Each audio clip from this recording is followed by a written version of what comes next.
There were some reports about discrimination of people with Arabic or African roots.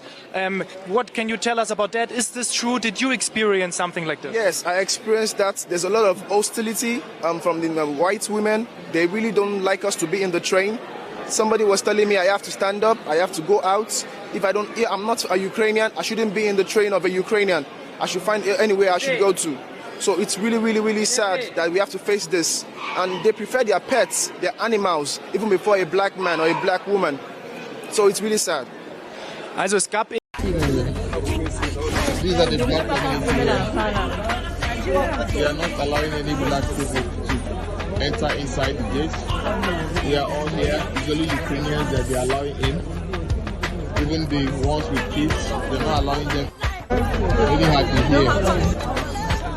For days, nobody's asking any questions. Only Ukrainians. Man, these people left without taking the blacks, man. None of the blacks, man. See. None. Even the black guys that already have kids, they took their kids and their wife and left the niggas behind. Like, everyone is stranded. This is really too bad.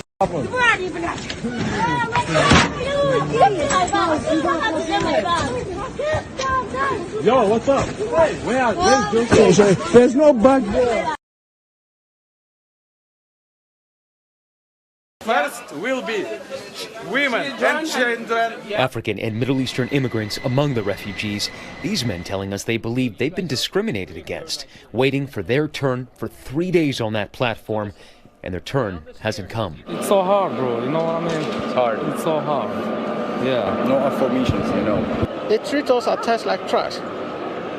You understand? And they look at you with your color, they judge you.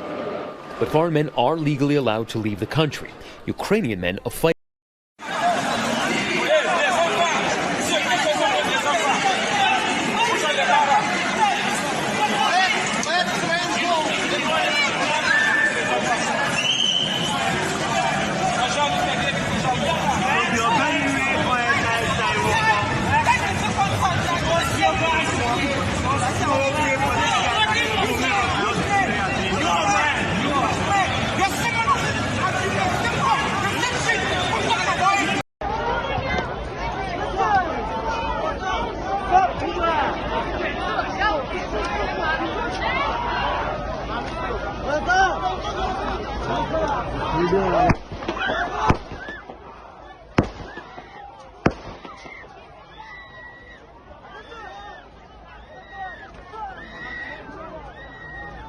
देख यार कैसे मार रहे लड़कियों को।